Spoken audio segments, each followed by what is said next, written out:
Good morning. Welcome to Community Voice. I'm your host, Keith Parris. I want to thank everybody for joining us this morning. Good morning, Debo. Good morning, Jermaine. I know the door is closed. Good morning, Clark. You can't hear me? Okay. All right. So good morning, everybody. We were at the house. We always have Michelle's program on, and they ran our Christmas promo. And when we heard... there you go. No, but wait a minute. It was Rhonda who said, super producer. Yeah. Check my credits. Check my credits. Now, if you said Jermaine Dupree, hey, listen, Ride Out is going to become a household it's going to be like Dupree. It's going to be the other Jermaine, the third Jermaine. You got Jermaine Jackson, Jermaine Dupree, and Jermaine Rideout. That's it. You better believe it. Dylan, and Dylan again. Well, good morning, Milwaukee. This dude is terrible. Hey, that's what she said.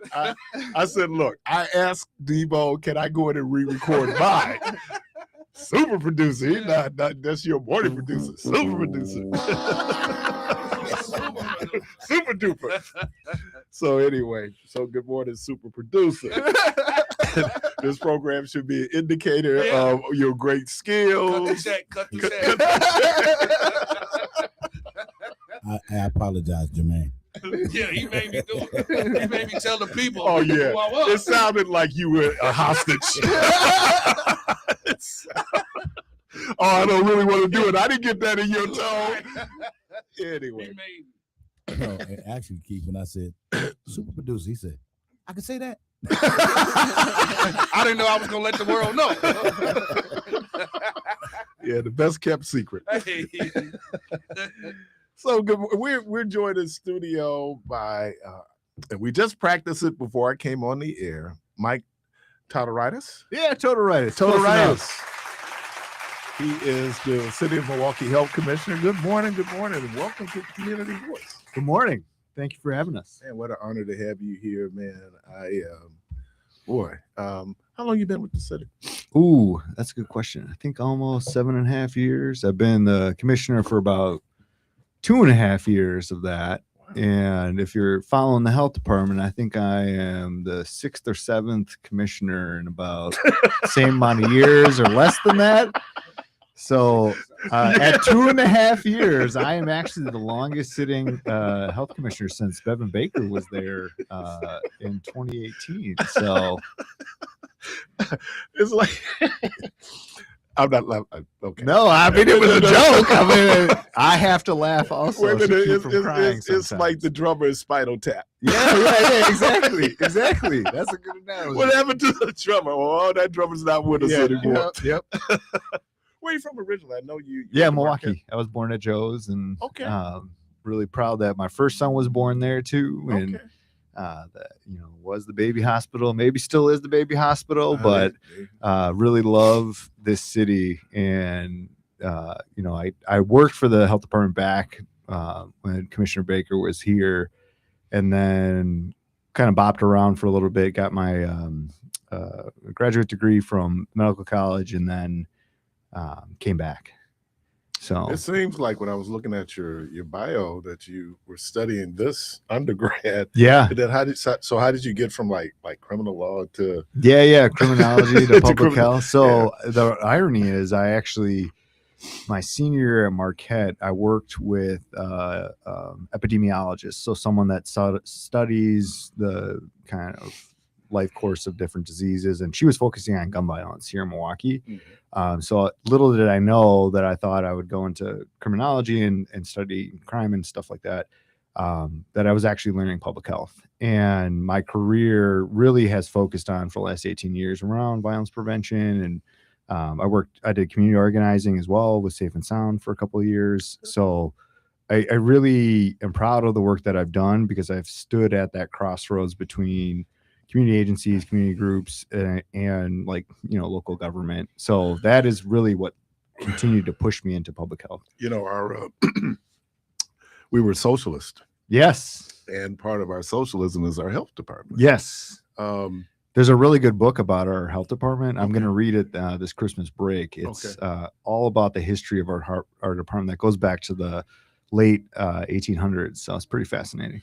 Yeah, and you know, when I could remember, you know, growing up here that at one point again we could afford that socialism where you would have nurses who would come out and they would visit, do wellness checks, kids up to 5. Yes, I remember, and so things like that, and certainly you talk about epidemiology and you know, boy, it really hit us hard when we dealt with COVID. Yes, You know, because now how do we fit? But if anything, I just learned just how I have a different understanding of community health. Yes, And how important the health department is in that. Well, and you know what's interesting, if we're talking about the history of the department, under Mayor Norquist's administration, we had 8 physicians on staff. We had a lot of clinical services like dental and a lot more nurses on staff too. I think so. We had closer to almost 100 nurses, and under his administration, he really looked around and said, "Hey, there's a lot of duplicative services that the health department is offering." So he started cutting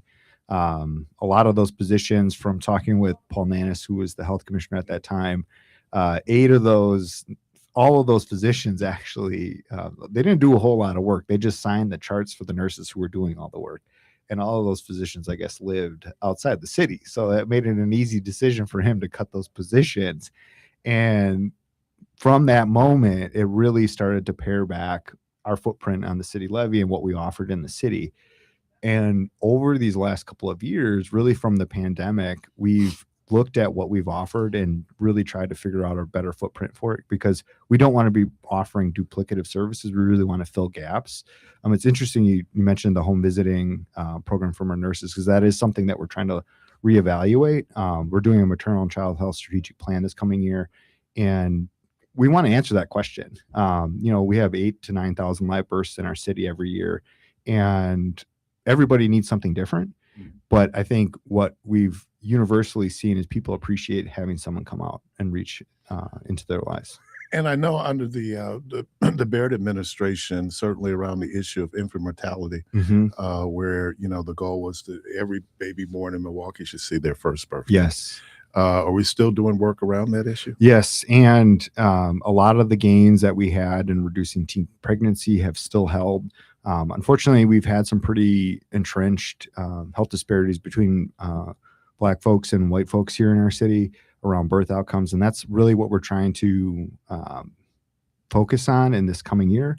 What's unique in this moment is we have all of the major health systems in the region are also focusing on the same issue, and they're going to use our strategic plan as a blueprint. And if folks are familiar with the Blueprint for Peace, I'm really talking about the strategic plan as it's going to be the blueprint for births. How do we do better as a city? How do we get the health systems to stay at the table and help support some of these initiatives that are working? And I'm confident that we're going to do better in this city, because we have to. We've been talking about this for many years. We need to do something different. And I think finding initiative that everybody can stand behind is something that the health department really wants to champion at this moment. And, you know, I just happen to be at the table working on some of these issues around infant mortality. And, you know, there is what we can do, but then there's so many things that are systemic. Right? Yes. And that, so there's a level of frustration you have there, because you want to see those numbers come down, but you understand there's some things that's outside of the control of, for example, the health department. Yes. So, well, and, you know, we were really pleased when Ascension announced that they were bringing some of their maternal and child health services to St. Joe's from the suburban hospitals that they run. And that was really exciting news, given, frankly, Joe's space has been underutilized. And to see Ascension reinvesting in that hospital was a really wonderful move. The other part that we've been focusing on is looking at how we are providing doula services here in our city, given just the challenges in advocating for yourself and having good birth experience. Having a doula there alongside you, helping to advocate for your birth plan and the needs that you have in that moment is really critical. And next year, we're going to be contracting out for our doula services and really helping to fund community-based doula programs. And based on what we're projecting right now, we're nearly going to double how many people we can serve with this shift. So we're really excited to get that going next year. I was somewhat surprised when I realized that a lot of your health programs are grants. Yeah. And so it's not necessarily money coming out of the city coffers. It's like grants. So Yeah, you're able to support your work. about 55 to 60%, depending on the year, is all grant funded. So most of our strategic work that we do is funded through either a state or a federal grant. And, you know, what's challenging in this moment is a lot of the Trump administration changes in how they're managing these pots of money have direct effects in what the health department's able to do. And if folks remember back earlier this year when we were starting to investigate what was going on with MPS schools, the CDC actually cut their lead team. So we didn't have the experts at the CDC to reach out and work with us. And I think through our advocacy, that team was actually brought back and reinstated. How are we doing with that in terms of lead mitigation and the impact it's having on specifically children? I think for MPS specifically, they've really done incredible work. Dr. Caselli has leaned into this moment, and I think they've spent near over $40 million rehabbing their buildings and getting them back into compliance with the lead standards. I think for the city's housing infrastructure, that is an ongoing challenge, and we're really grateful. We just were awarded another HUD grant, $7.2 million to continue to do lead abatement in our homes. And we're really looking after our ARPA money, which was additional pot of money that we use for lead funding. When that expires at the end of this year, we're going to spend all that down, but we're looking to work with our partners across the region and helping to fund abatement differently. So we're not solely reliant on our HUD grants because some are speculating that those HUD grants aren't going to be there in the future. Now, part of the issues around, and this not in your department, but the issue around lead laterals, that was some of that was addressed during the infrastructure bill, correct? Yes. Yep. And really with some of the requirements that are happening federally, there's different metrics that each municipality across the country has to hit in terms of the lateral replacements. And I know the city has been supporting different efforts to increase the number of contractors that can do the work because the money's there. It's just the contractor base. And similarly, with the abatement work at the homes, that's also a challenge for us because we have a lot of homes that need support, but then there's a limited number of contractors. So we've tried different ways with like Milwaukee and some of our other partners to help fund some of the pipelines to get people into the trades. But it's still challenging work and it takes time.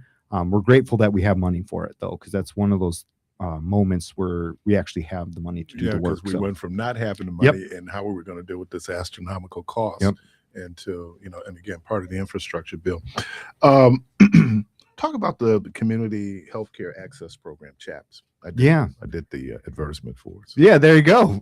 We really appreciate it. I think one of the pieces that folks might not realize, we have a lot of wonderful programs at our department. And this moment right now is the re-enrollment period for folks in their health insurance and the Affordable Care Act marketplace. And we have certified application counselors who can actually help folks that are looking for a new plan or just trying to find a cheaper premium. Our folks are real people. They're not AI bots, and you can pick up a phone, call them. You can come into our clinics and set up an appointment with them, and they will walk through all of your options. And from finding a new plan, finding a cheaper plan, or just trying to answer like technical questions too. So our folks are really good with all the state systems and helping ensure your information's up to date and navigating all that. And it's all free of charge. Is it still open enrollment? Yep, until January 15th. So folks need to make sure that they're looking at their plans. Our strong recommendation right now is if you are in the marketplace, don't auto re-enroll just because the premiums are going to be more expensive next year. And if Congress and the Senate can't pass the subsidies and agree on that, that will also increase and drive up costs for that. So our recommendation, and our staff can help you with this, is looking at the different tiered plans and finding something that fits with what you're looking for next year. So So I just saw that. I felt a little guilty because I just regularly auto enroll. For some people, it works. Yeah, I mean, because you know you get blown. I have I retired from the county, so I have my county medical plan, Medicare, and they're blowing up my phones right now. Yes. You know, well, I think open enrollment ended for Medicare. Yes. You know, Yeah. So how, you know, again, it's important. What would be, I don't know if you can give me this number, the number of people who would be eligible for CHAPS who are probably not taking advantage of it? Yeah. Ooh, that's a good question. I think I know generally speaking, for folks that are, so the Trump administration passed different requirements for Medicaid, and it's estimated that around 66,000 people in the county don't meet the requirements that are planned for 2027. Those are definitely individuals that want to work with a certified application counselor. At MHD or Covering Wisconsin, there's a lot of groups that offer these free services, but right now we're looking at those 66,000 folks to make sure that they have their information up to date and they're ready to kind of meet those requirements in 27 so they don't lose coverage. The kind of top line recommendation is make sure you just establish a relationship to a counselor so that you have someone to go back to and ask questions, because what we've seen in the last 11 months is there's been a lot of change and it happens really quickly. And if you don't have someone that knows the landscape and knows just insurance, even I have trouble with my insurance, and they're basic questions that our team is trained to quickly answer and help you get the best information possible, because everything keeps changing. And especially for next year, if these subsidies are extended by a short period of time, that is going to impact your long-term premiums. And it's all happening very quickly. Monday I was reading a different article about what's going on at the federal level, and on Sunday it was completely different information. So like every day new information is coming out, and our staff are up to date with all of that. I'm going to get to the NBCCAP, but before that, are you concerned about the low level of vaccinations for children here in this city? Yes.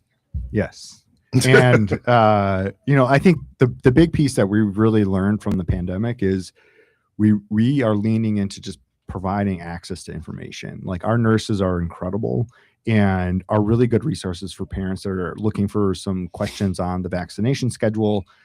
We offer free vaccine for uninsured and underinsured parents and kids. And I think it's fair to ask questions. And I really encourage, it's funny because the Secretary Kennedy and President Trump are talking about, we're reestablishing the patient-provider relationship. And I can't remember any health officer during the pandemic that said, don't talk to your doctor. Like, that is bananas. And I think for them to try to reclaim that medical advice that we've always said of, like, talk to your provider, is pretty funny in this moment. So we're going to say the same thing. Talk to your provider if you have questions. Hepatitis B was just taken off for newborns. That's really dangerous. Newborns contracting hepatitis can be deadly in some cases. And, the way I view it is, if there's tools that I can use to help protect myself and my family, I want to use those in that moment. But at the same time, it's fair to ask a lot of questions, and providers should be equipped to answer your questions. If you can't get some answers, you can call your local health department. If you're listening, not in the city of Milwaukee, every jurisdiction has a health department. They are there to support in these moments. And I think the data just shows the effectiveness of the fact that you and I and everybody in here, has, hadn't gotten polio. Yeah. We we just did a spot on polio earlier this year, and one of the folks that we did a podcast with was a polio survivor, and she talked about the long-term effects of dealing with that disease. And I think what folks don't realize is a lot of those diseases still exist in the world, and we're a plane ride away from getting some of those issues. So, like, tuberculosis, for example, is endemic in other parts of the country, meaning that in other parts of the world. So that means that polio or tuberculosis is spreading in different parts of the globe, and a plane ride of that person who has active TB flying into Milwaukee can help spread the disease, unfortunately. And so there's all these things that are circulating. And we often say, if it doesn't kill you the first time, it's going to mutate and try again. Right. And we saw that with the pandemic. The virus just kept mutating and coming at us different ways. Viruses, like every species is trying to survive. Oh yeah. And we're adapting to our Yes. environment. So Yes. obviously those viruses do. I think you're right. And then it gets back to this whole thing about, us pulling out of the World Health Organization. I know that people and our good folks there at Ascension have been concerned. Most people understand flu comes from usually Australia. Yeah. And we'll be prepared to deal with new strains if we're not communicating with other parts of Correct. the world. And I think the part that I always like to talk about is like measles, for example, which is a required vaccination for kiddos.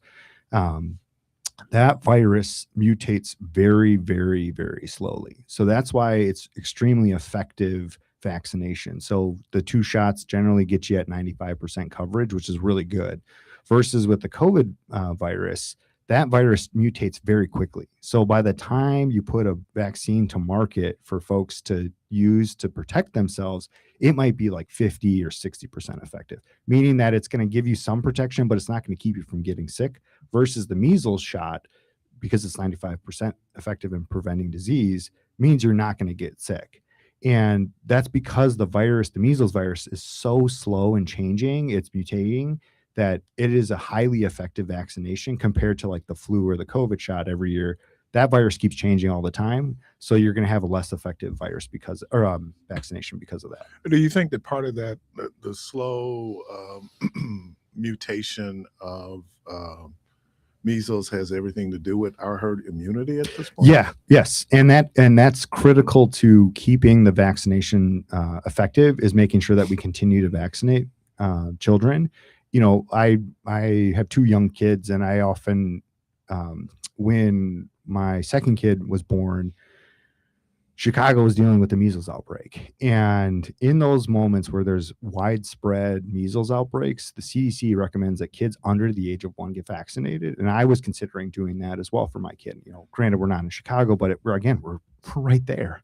And I was really relieved when he turned a year old and was able to get his first dose, because the first dose I think is like 92% effective. Mm-hmm. And then the second dose at 4 brings it up to 95. And I think that those are the pieces where we have to make sure that folks stay up to date with their vaccination schedule, because it keeps that herd immunity up there. And some schools in Milwaukee, for measles in particular, have like 60% of their class are covered. We want like 95. So in that case, when a kid is exposed to measles, they have to quarantine for 21 days because the virus takes a long time to incubate and grow. So can you imagine? I mean, as a parent, like over the weekend, having my kids home for 2 days is like, oh man, all right, is it Monday yet? We got to go get them back at school because this is not going well. And to have my kid at home with us for 21 days would be too much. And the reason is that that's what the kid is missing, not going to school. And that's the part that we've again leaned into post pandemic, is like, these are tools to keep your kids in school. Mm-hmm. And I think that's a different frame than when we talked about it during the pandemic. And we learned a lot that kids need to be in school during the pandemic. I was going to ask you, do you think there were some things? Because early on, I can remember as a manager at the county, we had to do a tabletop for a pandemic. Yep. And it was for the avian flu. Yep. I didn't know that my training would then go into effect for COVID. Yep. But that was one of the downsides, the kids who missed school. Oh yeah. And we were already struggling. And now you're talking about kids who they didn't have Wi-Fi at home. Nope. So they couldn't necessarily do virtual learning. So it just, the impact of those diseases goes beyond physically what happens, but also just the development of children. 100%. And I think what we, a lot of families rely on school as for all those reasons, and it allows a parent to go to work. And for some parents that don't have sick leave, I became the health officer for the city kind of on the tail end of the pandemic, and we had changed a lot of our guidance and we had learned our lessons from the beginning part of it. But one of the things that I always cringed was when other health officers around the state or around the country were like, if you're sick, stay home. And I was like, well, that's great if you have sick leave, but if you don't have sick leave, what the heck are you supposed to do? And I think those are pieces where some jurisdictions and some school districts were actually doing tests to exclude, where they were testing kids on a regular basis. And then if they got a positive, then they were then exclusive, versus saying, hey, you were exposed, stay home because you might be Well, that sick. was the original guidance, because I remember they asked us, and we were kind of in the infancy of a lot of our digital record keeping. What happens when you shut down everything? Yep. And I mean, I'm there, I'm in the abstract, but when it actually happened, and you go like, oh yeah, now we have to. But I think it also coincide with the advancement in technology. Yep. I don't know what it would have looked like 20 years ago. Yeah. Right. Because at least we could do Zoom, we could do all this. And as a matter of fact, now it's just become part of the culture. Yeah. I know people try to get their staff back in the office Yeah. because they get so used to working from home. As we finish up here, tell us a little bit about the Well Woman program, the MBCCAP. Yeah, MBCAP. MBCAP. For short. And spell it, MBCAP. Yeah, MBCAP. That's another free service that we offer here in the city for uninsured folks, and it's really designed to provide free breast and cervical cancer screening. If you don't know if you're eligible or not, give our staff a call. Same with the CHAP program. You're not sure if you qualify for the health insurance support, call our staff. We'll let you know right away. But MBCAP is really designed to help people with early screening. And the benefit of the program is if you have positive, or they see something that needs to be followed up on, the program supports you through treatment as well. So it's not just screening, it's also treatment. And our staff help case manage you through the whole process. So they help with scheduling, they help with making sure that you don't see a bill on the services. And it's a really incredible service that we offer here in the city.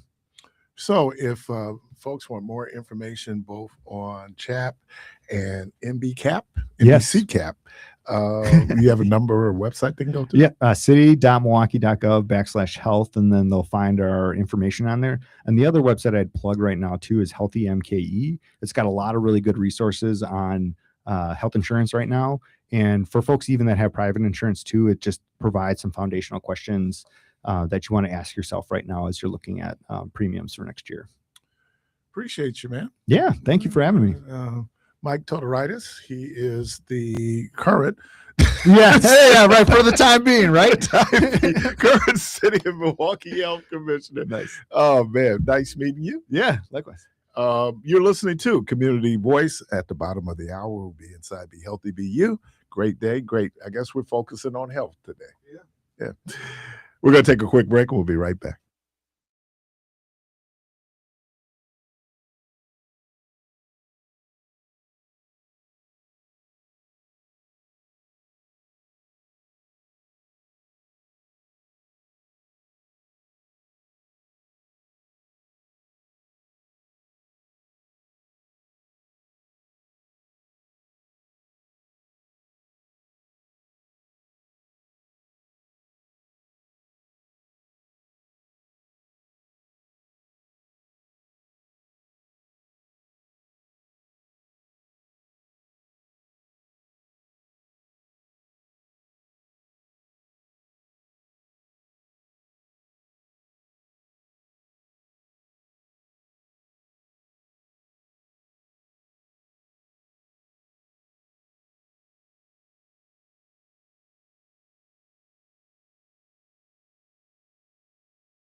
Boy, good.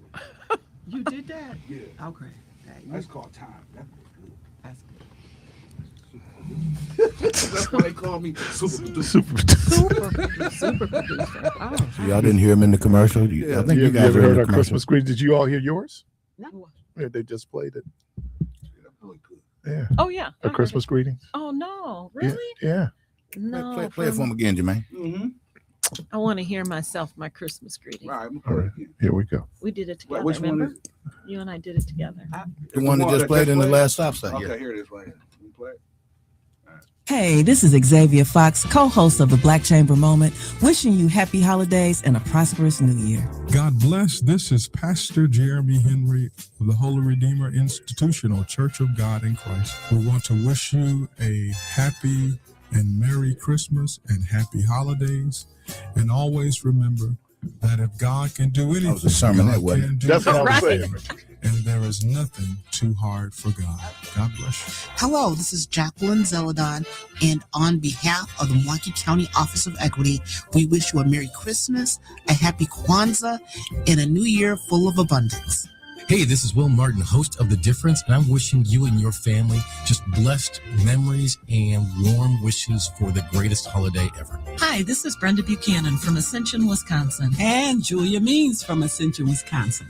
We would love to wish you a Merry Christmas. And a Happy New Year.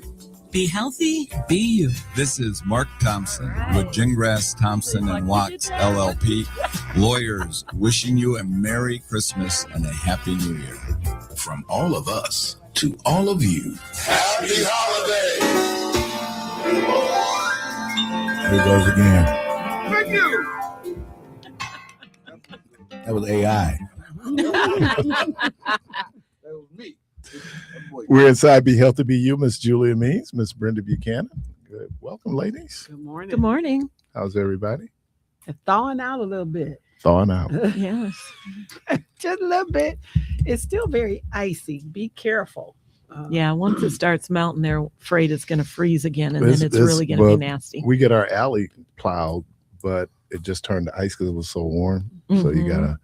So we're negotiating how to get in and out of the garage now. So Mm. make sure you don't slip. I was at Walgreens yesterday, and it was like me and this lady, and we were walking like, "Whoa, this is something, man," because it's like the ice out there. And that's just to kind of talk about that this time of year. Something you pointed out a little while back, that as we get older, we tend to shuffle more as opposed to picking up our feet. Mhm. So people should be a little bit more mindful. I'm not just rushing downstairs because if I don't see ice, and then boom, there it goes. Yeah. I was telling my godson had gone out and he's taking him to school, and I said, "Now be careful because it's slippery by the garage." He wasn't paying attention. Walk out, next thing I know, he was just like, boom, bam. Now he's laughing because I told him, dude, it's slippery out here. So let's be mindful of that. Obviously, when people are shoveling snow, moving snow, they need to be mindful of that. Yes. So there's this winter. It is. It is, and you it's can get early some- with a boom. You could get some serious injuries, Mhm. Especially when you are older, and and you don't want that. That's unfair. I don't know how unfair it is. You get a broken hip, can't walk, got to go to rehab, Rehab, and yeah. leave your home. Falls is the number one reason people have to leave their homes, and we want to prevent that. Yeah, we were. They were talking about the. I bumped into, I think the only Denver Bronco fan in Milwaukee, my guy Jeff, and I bumped into Jeff last night. And he's in full Denver Bronco regalia. And as long as I know, man, Jeff for close to almost 30 years. He's always been a Broncos fan, right? And when you saw like Michael Parsons, because see, you can step wrong. A lot of times people, Oh yeah. you don't. The number of people where you step, I'm careful now walking downstairs, because my slides can get caught, so I got to make sure I'm actually walking and not shuffling. But saw his injury, saw Mahomes, it was the same thing. Mahomes was a little contact, but Michael Parsons was a It's just non-contact. all that quick movement, and sometimes it just happens. And your body, your brain is telling you this, but your body is telling you, nope, Nope. That's why. Yeah, I mean, but here's the thing: where ACLs and Achilles injuries used to be career enders, they're not now. Not anymore. You know, as a matter of fact, some people come back stronger. You know, when they go in, and it used to be, because it used to be with the MCLs. That was a lot easier because that's more what cartilage, as opposed to an ACL, which is a ligament. Yeah, which makes. But I heard that, but ligaments can reattach themselves. Well, sometimes they the inside of them kind of burst, but there's still like fragments, like on the outside. So, but it still is. It no matter how you look at it, it's nasty and really painful, and takes a lot of work to build up. Part of the rehab is really building up that muscle around it too. You know, you got to repair that. And you see people ligament, who Juju Watkins at USC, you know, she did an ACL. So was hers a complete tear or was it a partial tear? I don't know. Because she's out. There's a difference between how long you're out. Well, it is, and it depends on age. And the age, how bad the rest of the knee is, and you know, if it's a partial tear, sometimes they still have to do surgery. You know, but if it's a complete, that's. And I just wondered, like, you see people walking, and they look like they're walking normally, but the knee is still structurally weak, right? Oh yeah. And so that's what you're doing. I think the rehab is just building up all those muscles around muscles. That knee. Because what you're doing is, if you have an issue with your left knee, you're putting on the pressure on your right. Right. You overcompensate. So it's like you're not. And really so the right one then gets overstressed. Yeah, because that's what happened to my right leg. You know, dealing with my ankle. You see that a lot with pitchers. Yeah. Because they have a certain throwing motion in the body. We always try to adapt, right, and try to adjust for the pain, but then it throws it all off, and then you end up injuring something else because the stress that you're putting on it.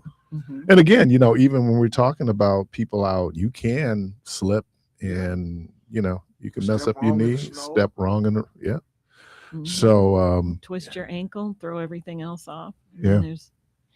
Well, I tell you, one of the two of the more painful, and I'm sure ACLs are painful, but a hammy, when you pull your hamstring, or tear is you down for a minute. It's like it's one of the worst pains I've ever felt.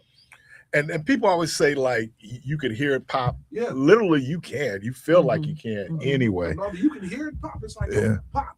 You hear it pop. Yeah, and I'm gonna tell you, it's a big difference when you pull a hamstring at 43 as opposed to 23. Yeah, because you know, this kid I saw, we were down in Florida, and this kid had literally broke his foot, but he's still running around, but that's youth.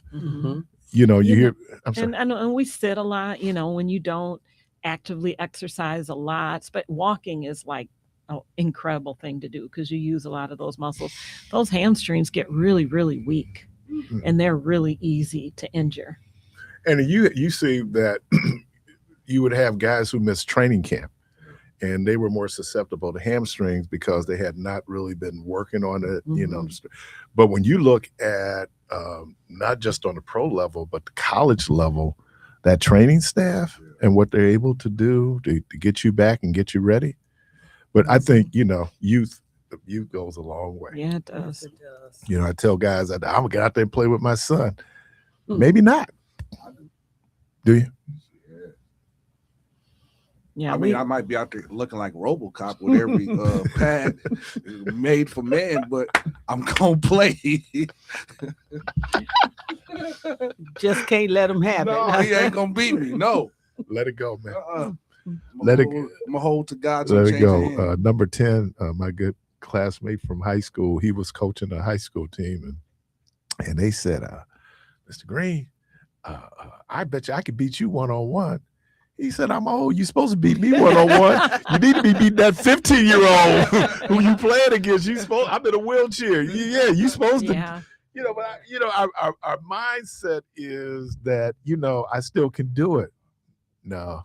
Well, I don't know, man, because I know I saw, and I say this often, I was playing ball with this guy. He was 72 years old, but he was beating everybody up down the court. Like he was running up down the court like he was a young man. Well, he might be well conditioned. And I asked him, I said, man, how did you do it? He said, I exercise 2 times a day and I drink beet juice every day.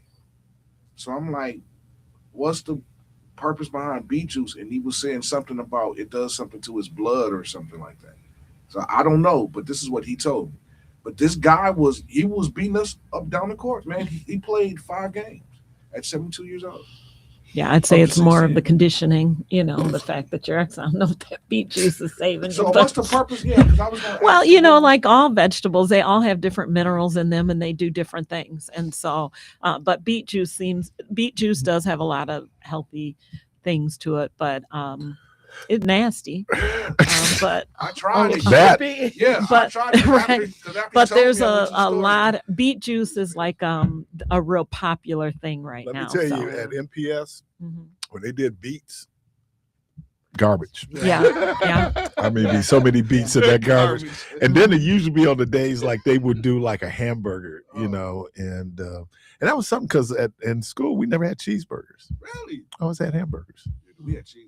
We never had bacon cheeseburgers.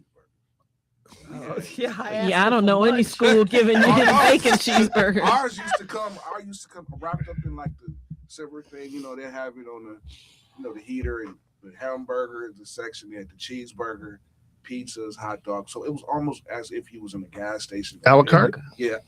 And so we had that, donuts, and then we could leave campus and go because they had stuff around the school.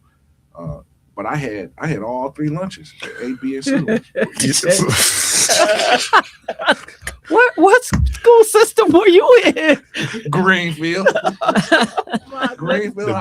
The biggest shock to my system was when I got to Dominican and lunch was a la carte. Yeah, I went from 35 cents to like $1 something. Man. And so after a while, and then I had so much pride. My mother said, "Take a lunch." I ain't taking a lunch. But thank you, my good friend, the late Dietrich Elder. He hated the lunches that his mama made for him. I eat his sandwich, no problems. I would definitely eat his sandwiches, and then I don't know why I acted like I was so hungry because I did eat. But man, so I go from American Baptist, who. This was like Miss Lula's kitchen. That's how we was eating. It was soul food every day. To this day, I do not eat pork steaks. To this day. Because oh man, we had, and I'm gonna tell you something else she served regularly, Miss Lula. Okra. Man, it seemed like we had okra at every other meal, man. But when you 18, yeah. And then there was a second. So when I transferred to Mount St. Mary's, Saga Foods, Marquette had Saga Foods. We had great food, yeah. Yeah, I remember going in and they had these little cups for you, juice and milk. So I took one little cup, did a little juice, did a little milk. My boy Brian Banks said, you can eat as much as you want. I say, we can?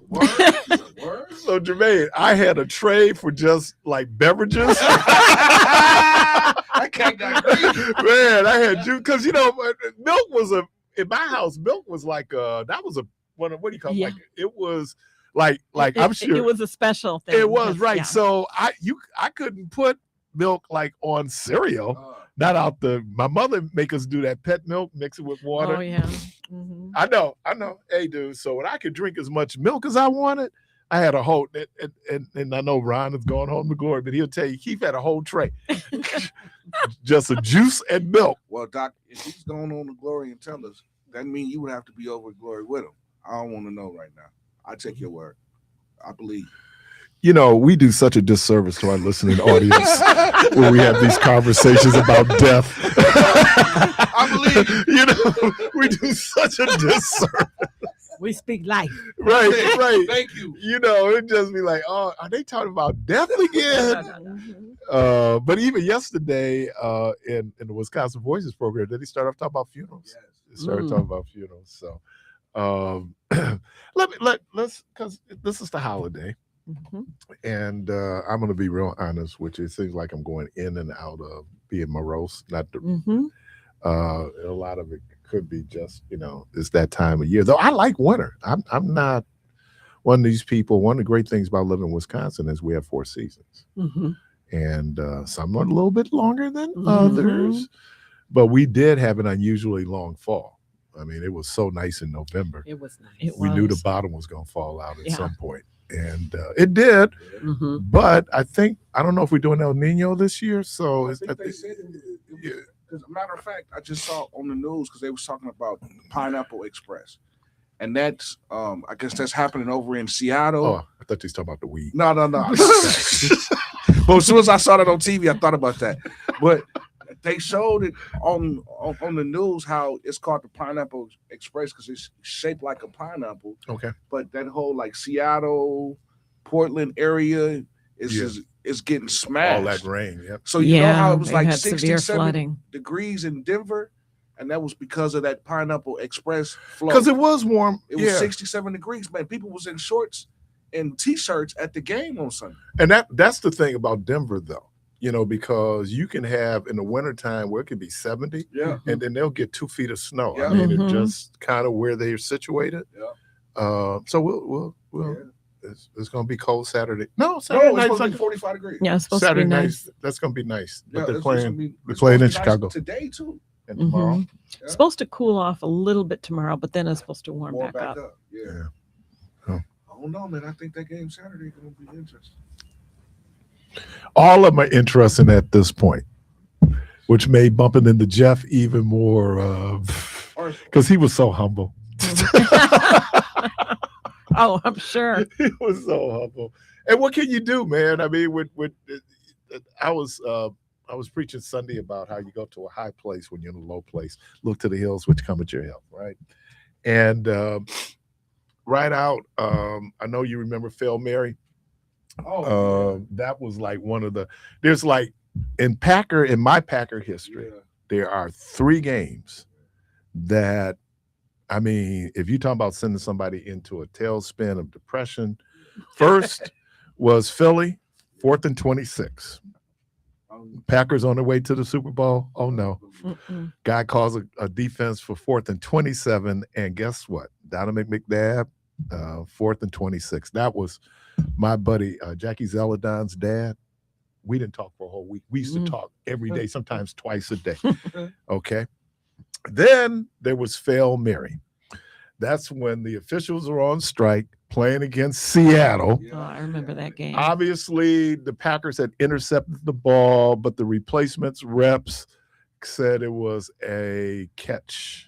It was a touchdown. And one of the things that happened after that, the next day, the regular referees were back because gamblers would lose.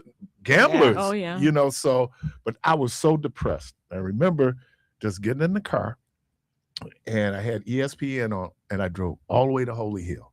I had to get to a high place. There's that, the workplace sometimes after a Packers loss is not a pleasant place. To be. Like you said, the courthouse, like on Friday, all you see is green and gold. If they lose, no green and gold in that spot. It just, or I remember going to Packers loss. It was a tough loss. And I was at Syndic's and I was looking, man, and everybody coming to that store, they didn't have, and the game was just over. On any Packer Took game. that stuff off real quick. Man, and it's funny because we talk about mental health, but people ride and die with their sports teams. They do. Yeah. I mean, it can, and because I think they said that in terms of domestic violence, the Super Bowl is the number 1 day for domestic violence. No, that's real because I saw on Facebook this girl was recording her better half. And he was watching the Cowboys game, and they lost. And this guy destroyed the TV. Yeah. I mean, ripped it off the wall, stumped on it, threw it out the house, and was just yelling. And she was like, boy, like he take this serious. But some people are real diehard fans that they would tear up their own stuff. And remember I told you there were 3 games. Yeah, I was about to ask you about the 3rd game. Yeah, I was waiting on it. Seattle again. The tight end. Mr. Bostic. God, that game, the Packers had dominated that game for 54 minutes. I'm talking in Seattle. We're on our way. As a matter of fact, my brother-in-law jinxed because he texted me at halftime, look, brother-in-law, look like you on your way to the Super Bowl. So I always tell him, like, Junior, you the jinx. But the expletives that was coming out of the man cave, Dude, I made up cuss words. listen, hey, I think everybody was. I made that, and it was just like, and Rhonda's sister called her. She said, you go and check on Keith? I'm not going down to that basement right now. Keith was down there like, down. I'm like the dude from the dungeon. All you heard was bleeps. And then my goddaughter, Kennedy, she goes, Poppy, do you yell and cuss during the game? No, only after. And she put her mom and dad on blast. She said they do. I said, I do too. I mean, and I think in some ways it's a benefit in terms of our mental health when our local teams are doing well. I mean, this city, the self-esteem went up 400% when the Bucks won that NBA championship. You felt good about being in Milwaukee because, they were talking about how, and this gets back to like when you're living on campus, and they said that, and it was true, how students get depressed, especially during the wintertime, because you walk in to the cafeteria, it's the same walls, the same smell, and so that point right during up to Christmas break and I never thought about the level of depression you would see, because after a while it's just like it's the same old and it impacts your psyche, and obviously the weather does. We're inside Be Healthy Be You. We're going to talk about as much as we can, how we can do That's the real Superman, ain't he? Cat came in here like Superman. He got his glasses on? Yeah. So that's Clark. It's Clark Kent. That's Clark Kent. I thought it was Superman. I thought it was Superman. Right? You listen to Community Voice. We're inside Be Healthy Be You. Miss Julia Means, Miss Brenda Buchanan, and Clark Kent. We're going to take a quick break. We'll be right back.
Gotcha.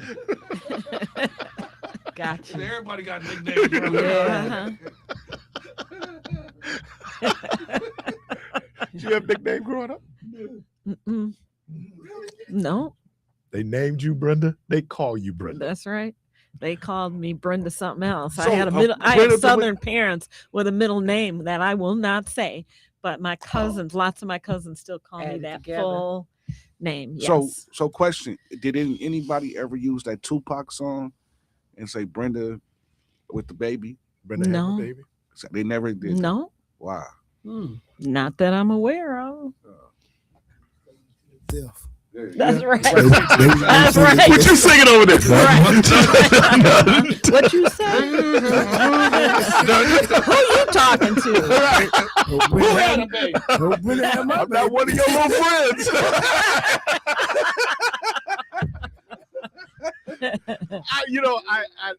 If I get a chance, I bought her book, 107 Days, Kamala Harris. Yes. If I ever get a chance to interview her again, I gotta ask her. I go like, okay, so during the debate. Now you know what she was going to say. Ain't no. Everybody knew. Everybody was saying it, but she's going. Was it me or was it all Black America? Yeah. We picked up on it. I know who was that interviewing her, and she said that. Yeah, and it was like, I guess that's like her favorite word. I guess in private she. She said that's her favorite. But This almost came out. And we kept saying, say it. The lips were all say together. Everybody knew that one, boy. Like this.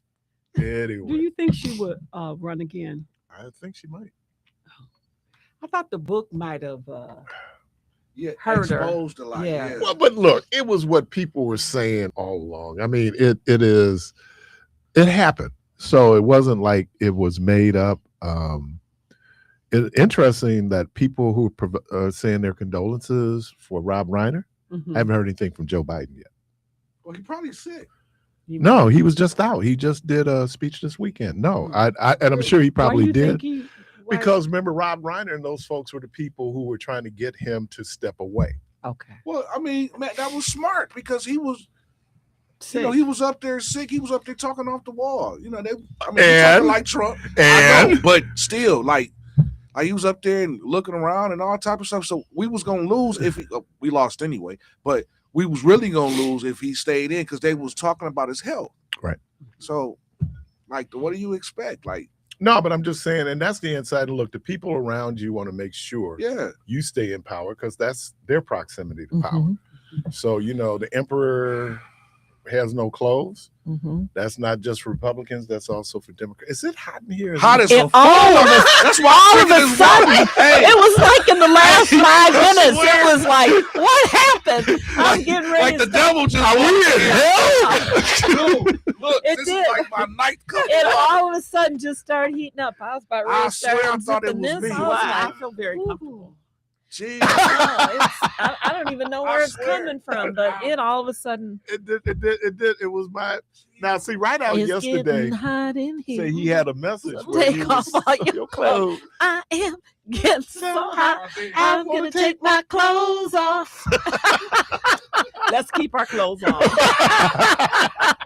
Oh, that's Yeah. why we are on video now. You can actually see us. We used to have to describe it, but now Yeah. You're like, now Keith just now took his shoes off. It did. All of a sudden, it just I heated swear. up. It did. See, you don't have a zipper, so you don't. But it's like because Brenda came in like this, and it's like I know. Yeah, slowly but surely. Keeps going down. Jesus.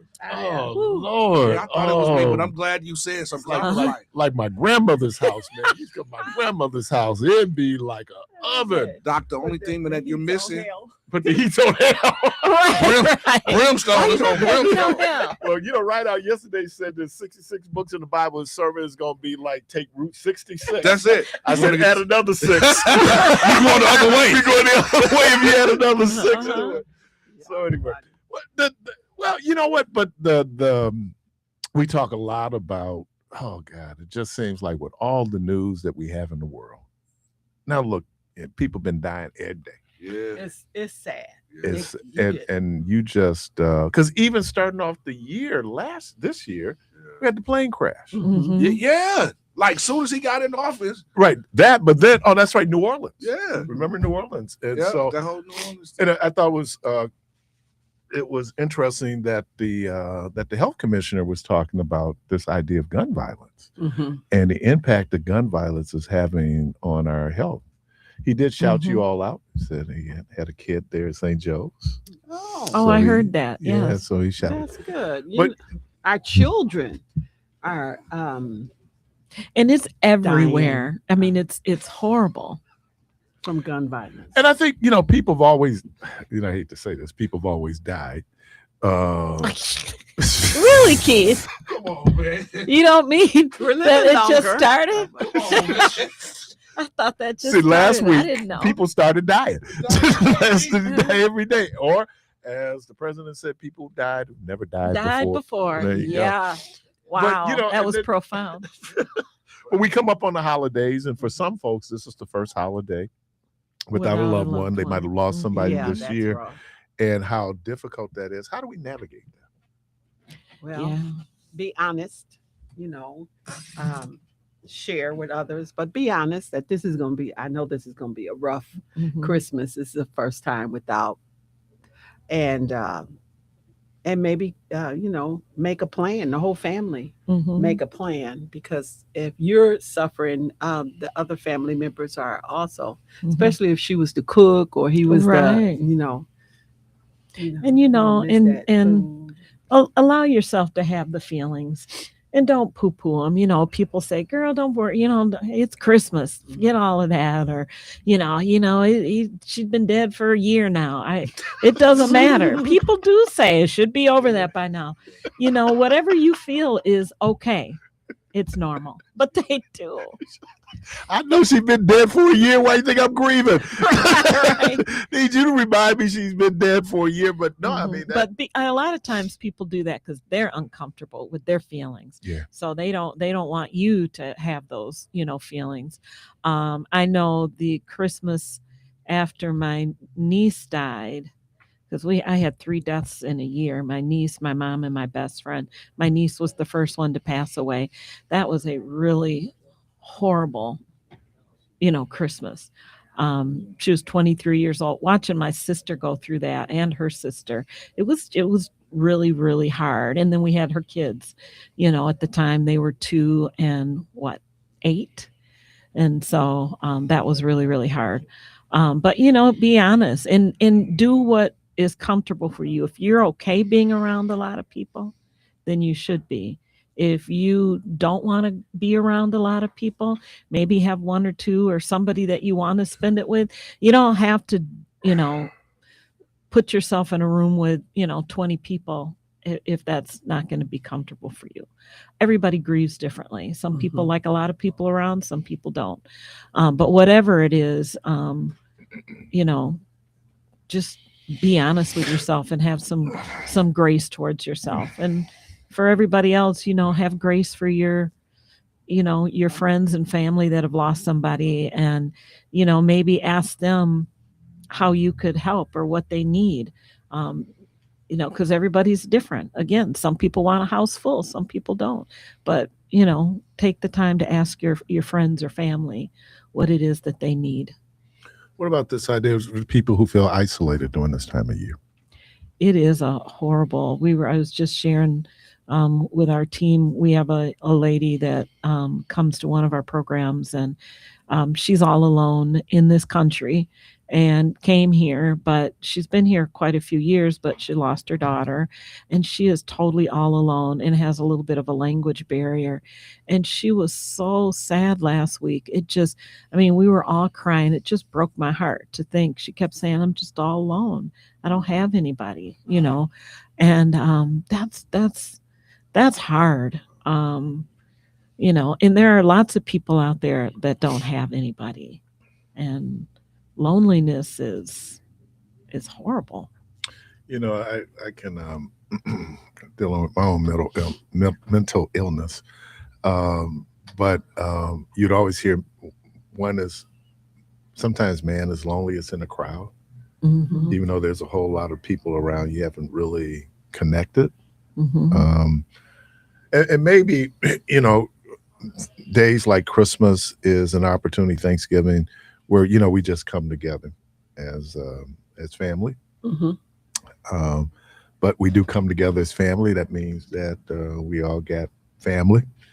And boy, I'm telling you, I miss my Uncle Money. My Uncle Money, man, he always made the holidays interesting. Because at some point, what was the question? It wasn't if he's going to get kicked out. It was when he was going to get at what kicked time out. of the day, right? Right.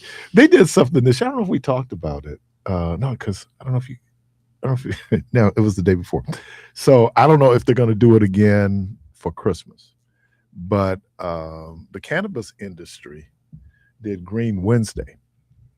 And Green Wednesday was the day before Thanksgiving. So go pick up your package. And then I had never heard this term describing this before. It's called the cousin walk.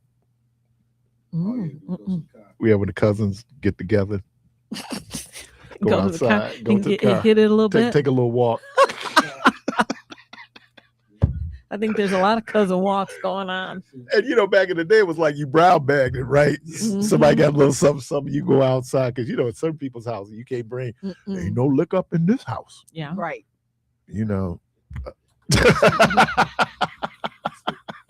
Yeah, Devo. So go outside, you go outside to smoke, you know, and then I guess people literally going outside to smoke.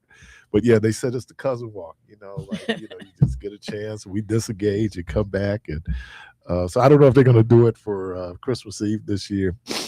The family pack. The family pack. Pick up the family Well, Michelle pack. was talking about that drone that flew into the prison yard. Not only did they have Obey, they showed they had this big bag of weed. Really? Yeah, it was like Did they find out who did it? They actually said they said that it was an organized crime unit that was behind this. So it was strategic. It's I mean, before to chill all the prisoners out. No, it's a certain gang that's operating inside of the prison walls. Okay. So they were supplying them. Oh, okay. So it was a supplier bringing it in. Yeah. Which is crazy because But the highlight was the cannabis. Mhm. It was the crab legs. Yeah, crab legs with the Obey season. With the Obey. No way. No, yeah. I didn't even hear. How did I miss that? 5-star meal. How did I miss that? Well, it's the real Jetsons going on, man. Really? It's the real life Jetsons. All right, I haven't been paying enough attention to the news or something because it's crazy. Obey seasoning. Obey seasoning. So I became familiar with Obey because I was in Maryland. I love and because of the Bay, all that seafood that people would have. So they had like Obey as Obey. Old Bay. Oh, is it Old Bay or is it Obey? Old. O-L-D. Okay. I didn't know. I thought it was Obey. Nah, I'll tell you, Slap Your Mama's good too. Yeah, Slap Your Mama's real good. I just can't get over that name. It's so good. You want to slap your mama. Ain't that like on Friday? Barbecue is so good. Well, and then think about this when we say, "Oh, whoever made this put their foot in it." That doesn't seem real sanitary to me. Right. No, but I saw you ain't making wide. Their foot in there. I saw the one person. I was at a steak place, and they was eating, and they started yelling. They was like, "Where's the cook? Where's the cook?" So everybody was looking around. He was like, "What's wrong with dude?" He was like, "Where the cook at?" So they brought the cook out. He was like, "Man, I just want to shake your hand, man. This steak is so good. I never had a steak this good." So everybody was thinking he had a problem with the steak, but he wanted to compliment the cook for cooking this steak out. Like, I think it was medium well or something like that. And he had Well, when you hear this, because we talking about black families. Mm-hmm. When you hear who made the macaroni and cheese, what does that mean to you if you hear who made the macaroni and cheese? It can only go two ways. Right. It's either like, who we gonna send out of here? Yeah. Who ain't making it next year? Hey, did you see that on the movie? I forgot what movie that was. When the guy that played Steve Urkel, what's his name? Jihadi Urkel. That's the name of the movie. Who Made the Potato Salad? Oh, Yeah. Okay. So you know exactly what I'm talking about. When they was at the table. Yeah. He just so happened to get there. He was like, "Who made the macaroni and cheese?" They was like, "Oh Lord." And she got to snapping on, and then everything came out about the family history and all this. It was crazy, man. You can't can't convince some folks that their dish is awful. Who made the potato salad? I know. I recently had an experience, and I won't say who and what it was because they could be listening, but it was not good. Can you give us an address? No. What was it? I missed that part. It was a particular food I'm not willing to share because then I questioned them about it. So they gonna know it's them. They gonna know it's them. Right. As if they didn't know already. Well, Keith, you asked the question. So what was the question? The question was, when you hear who made the potato salad, who made the macaroni and cheese, what does that mean? It's usually not good. Yeah. Right. Well, no. Or because sometimes, not like in my case, if I ask, I'm usually asking on the front side. So you know not to eat it in the get-go. Right. So if you tell me a certain one made it, I'm not touching it anyway. But that's typically when I would ask. I don't ask typically when unless it's just that good and we sitting there talking. I'm like, girl, you made this? Well, who made it? You know, that kind of a thing. But if I'm asking on the front end, it's because I'm cautious. Is that polite though? I mean, because I would rather ask if you're with family, like who made it? Yeah, but listen, you even whispering it down, so it ain't like you can be loud and proud with it. Well, you know, I about a year ago had the experience of having green beans with ground beef in it. That was like what? And they're not gonna know who that you're talking about them either. They can't be. They're not listening. I know they're not listening. But green beans. Wait. You say she get a phone call. Was you talking about my green beans? Green beans and it had ground beef in it. I have never had such a thing. I mean, but was it good? What did it taste I don't know. I was not tasting it. Why did that sound like casserole? It was not a casserole. It was not. It was the green beans that somebody asked them to make for this event. It didn't. Yeah. But when you get the like the juices from the ground beef that don't sound good to me. Juices. So you didn't even try it, Brenda? I did not try it. Wait, so look what's at her the face difference? like she didn't try it. But what's the difference between what you're talking about and the green and the string bean casserole? It has onions. It does, and mushrooms. But don't they got ground beef in it? No. Mm-mm. Oh, what the hell was they cooking? I don't know. Unique. Nobody there knew what they were cooking. It was a surprise then. It was a surprise. It didn't work. So how important then is a good meal in terms of mental health? Dry your nuts. Well, way to try to bring it back in. Well, let's just say if you're already got a little bit of a irritability or you're feeling down, you see nasty food, it ain't gonna make you happy. We know food often is something that we go to for comfort to help us feel better. And that's usually not the healthiest food. It's usually the heavy sauces, the stuff that's not the best, that's loaded with fat and sugar. And that's okay on occasion, but this kind of hit me because we talk a lot about food. Mm-hmm. But can food have an impact on our mental health? Of course it can, yes. I can answer that. Because there are people that there's such things as comfort food that are comforting to people that relax them. Popcorn while you're watching a movie. There's just certain things that kind of go hand in hand. And then sometimes you want something and you taste it. And what do you do? What do you say? It's good. Has some more of that. Get a smile on your face. What is that? What was it? Is that the chocolate cake better than sex? Oh yeah, better than sex cake. Is that chocolate? Yes. It ain't better. Have you tried it? Which one are you asking him? Has he tried? That cake. The cake, Debo. Did you see my face, Debo? What you talking about, Willis? Have you tried? I'm not asking about the other stuff. Oh, okay. The cake. Make it plain. I've made that cake before. So I'm just saying I've made it. So what's the outcome? People like it. Well, I don't ask them. What do you think? But did you taste it? I may, of course, I So tasted what's the it. outcome? Keith, can you, Yeah, you ain't taking me there. Keith, can you You take ain't us taking somewhere me else there. here, please? You're listening to Community Voice with Side Be Healthy Be You. We're talking about our mental health over the holidays and Chocolate cake. chocolate cake. And I'm not a big sweet eater. I can tell y'all a story about German chocolate cake. All right, we're gonna take a quick break. We'll be right back.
right, welcome back. Caller, welcome to the program.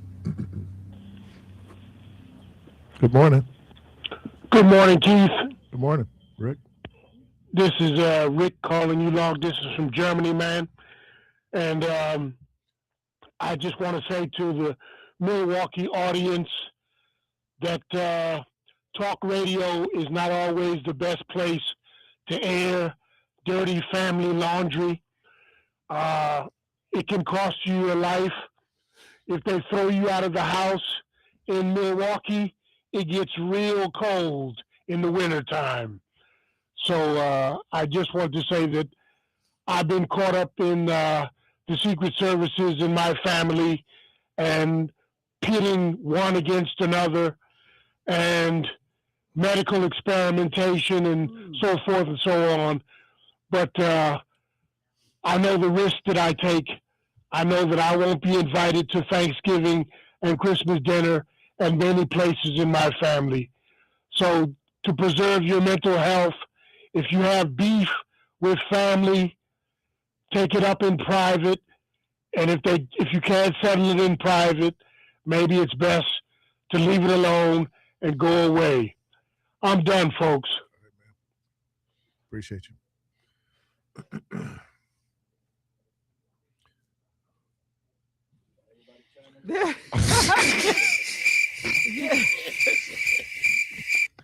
You know, a lot of times during this time of year, people who may be alone can seek opportunities to volunteer. Mm-hmm. There are a lot of places that need volunteers, and it makes you feel good when you helping others.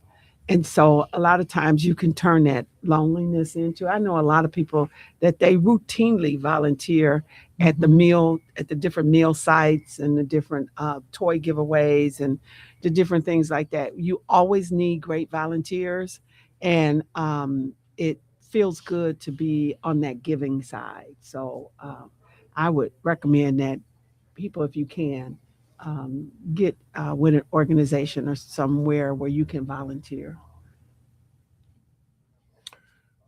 What about, people go through, and this it can be a very exciting time of year. It can also be, I shouldn't use it this way, but a very depressing time of year. Mm-hmm. Or some of the resources you might recommend to people if that's what they're experiencing or feeling, because our feelings are real. Mm-hmm. Well, they should talk to their doctor, because they could be, they could have low vitamin D levels that would contribute to that. They could also have seasonal affective disorder. I'll be honest with you, this year's been tough on me too, and I'm not sure what's different. Maybe that the cold came quicker. I don't know.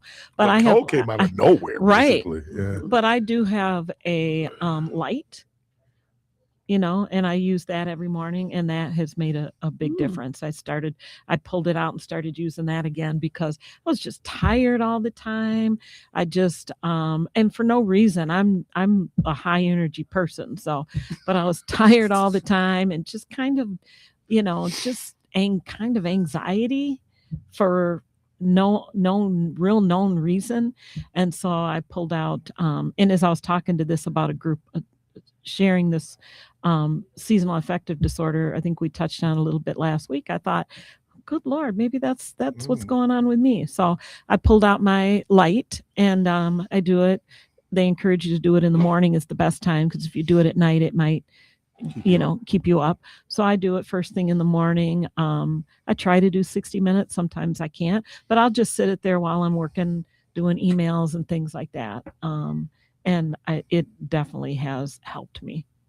What about in terms of just our thinking more positively? Mm-hmm.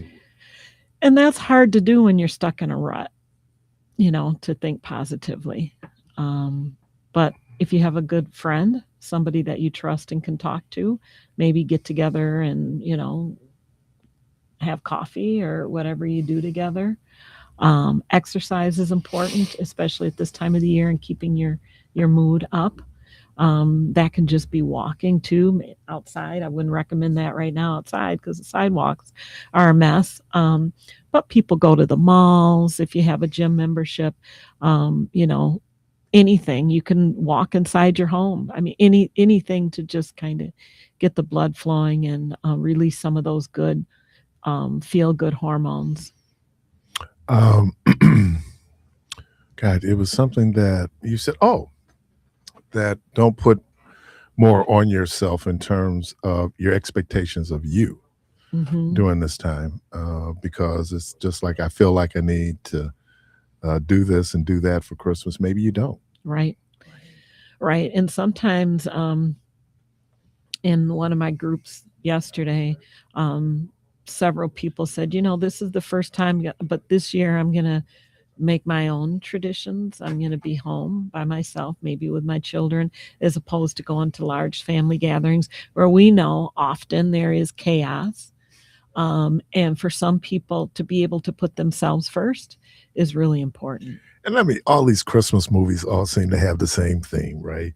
Families come together, they're dysfunctional, and then at the end, we all work out. Kumbaya, right? And we know that ain't often the case. Still ain't speaking. Right. Been years. Caller, he's coming. I'm not coming. Caller, welcome to the program. Hi, good morning, you all. And that's my wife. She coming. I'm not coming.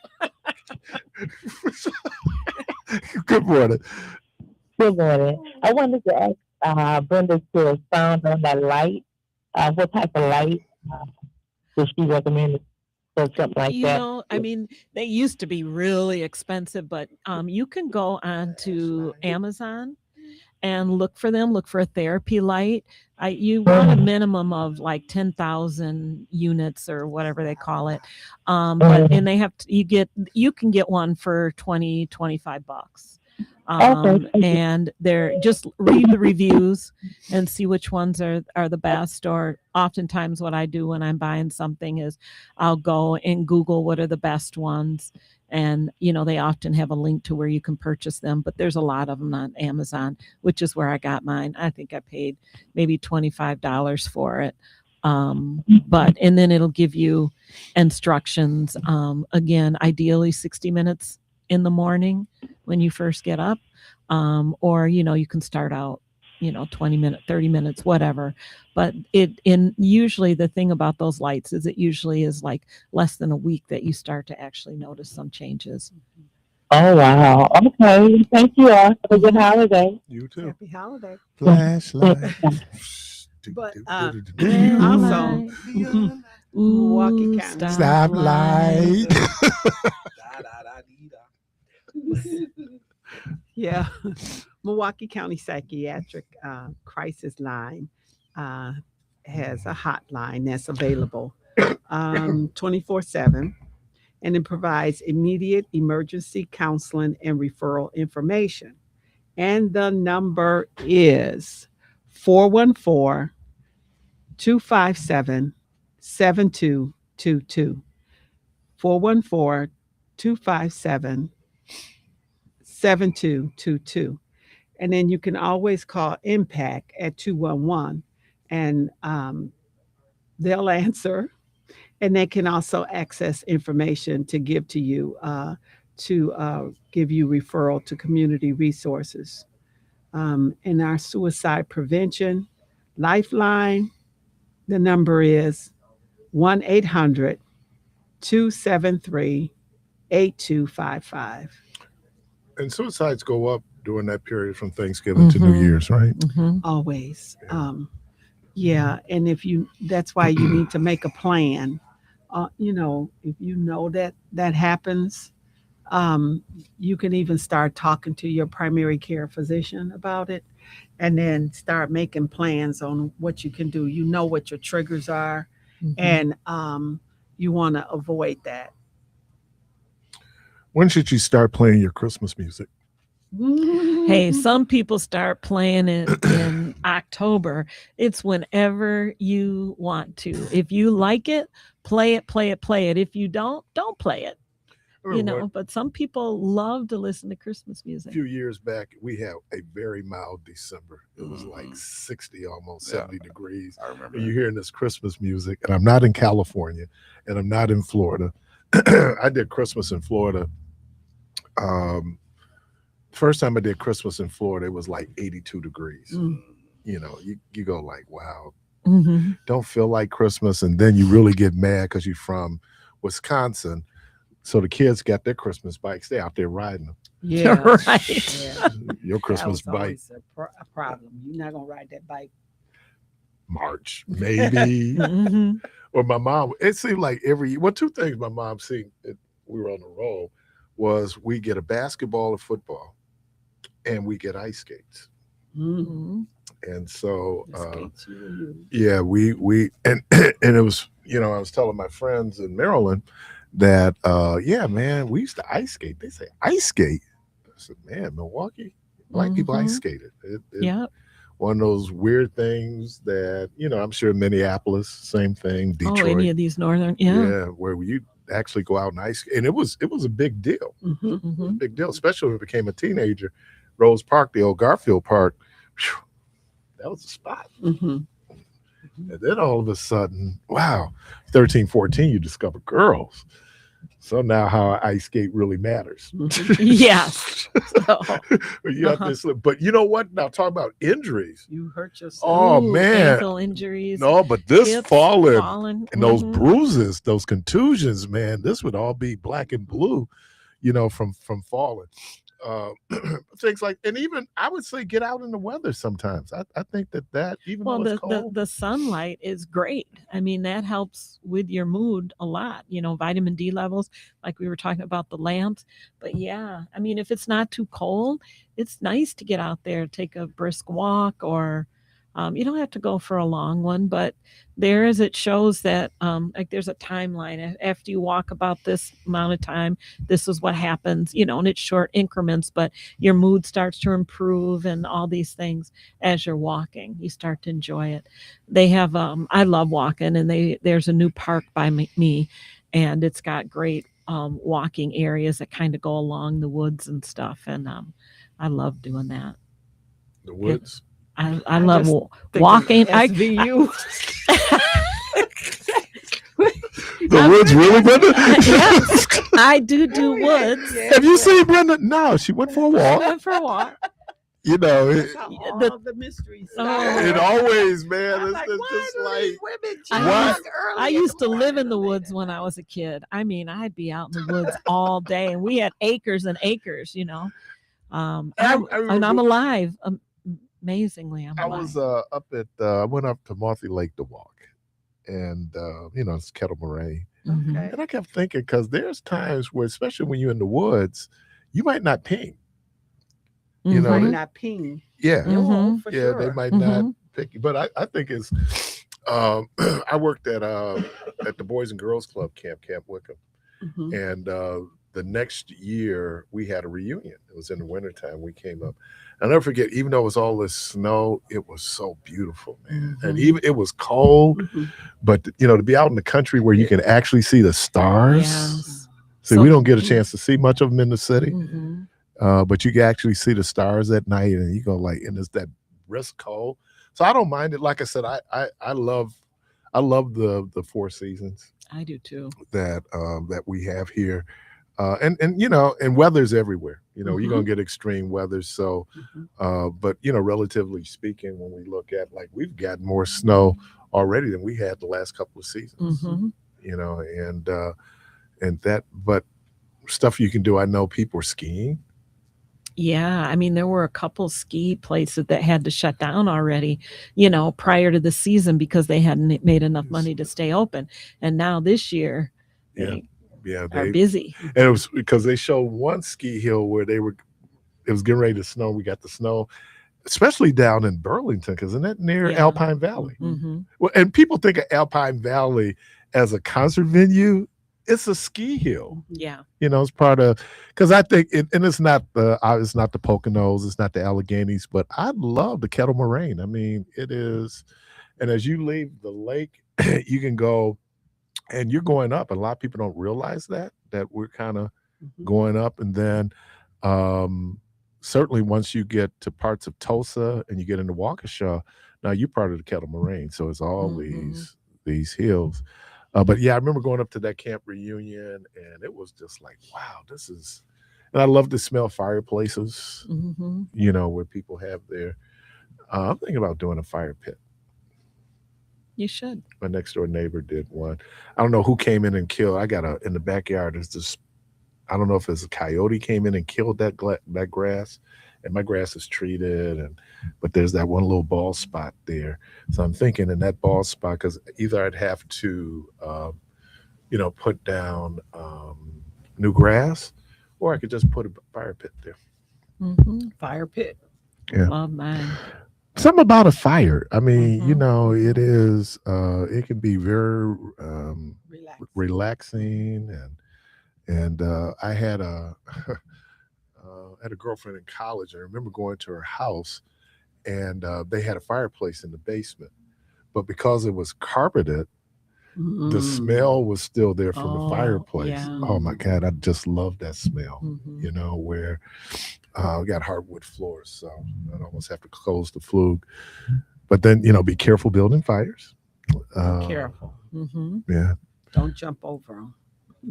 Definitely not. Always have a hose around in the area that in the event that you need to put it out quickly.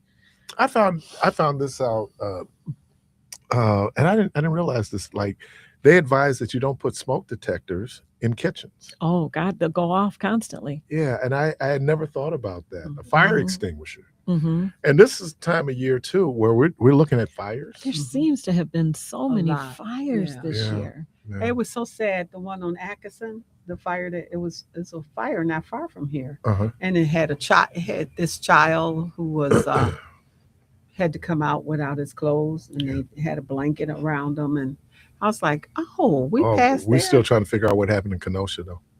Oh, How the dad got out, but the 3 kids didn't.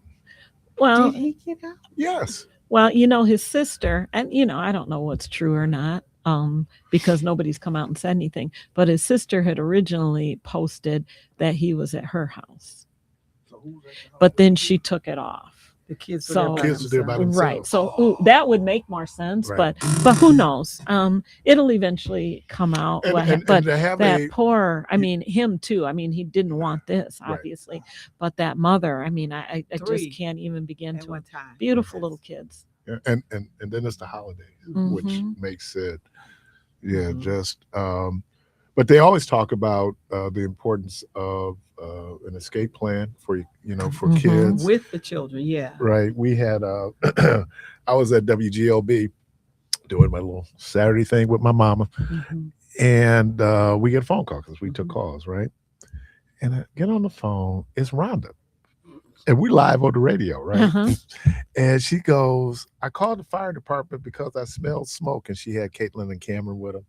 They had got dressed. She got them out on the streets. They knew the drill because sometimes, the smoke detector would go off. They automatically knew what to do. They had the little plan. So here we are on live radio having this conversation. And Shay Rowe was on the program that day. Just had to be on the program that day, Bishop.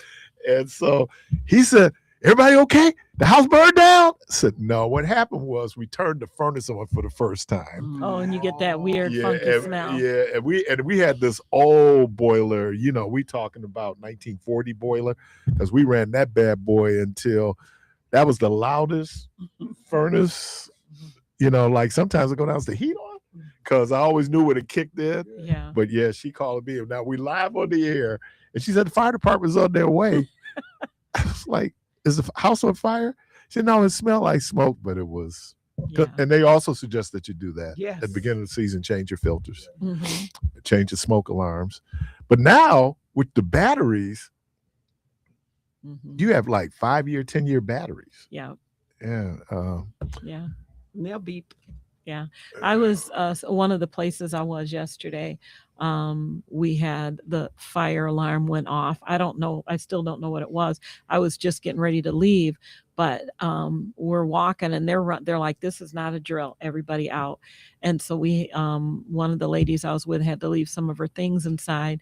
So we got outside. I was lucky as to where I was parked, and so we sat in the car until she could get back in and get her stuff. But I don't know what happened, but they had to move everybody to another building. So is Debo over there? I don't know what happened.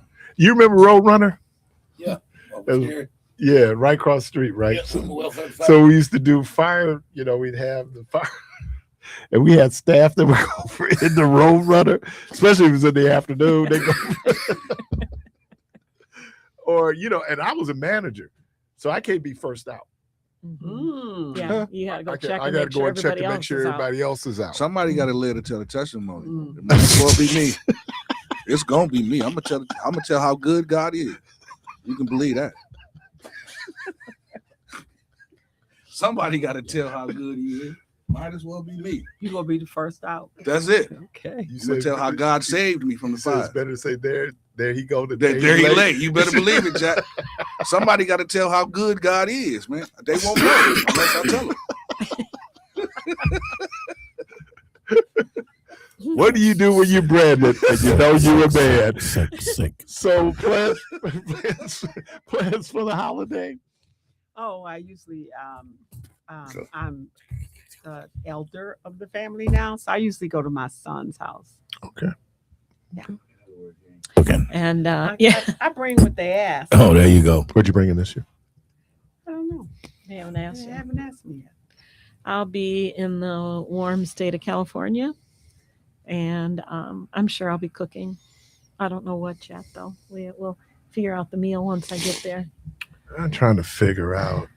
I really want a country breakfast. Oh, that's nice. I really want some smothered chicken, and some ham, and we used to have smothered pork chops all the time. Yeah, and I put together like a skillet grits. Now I'm really hungry.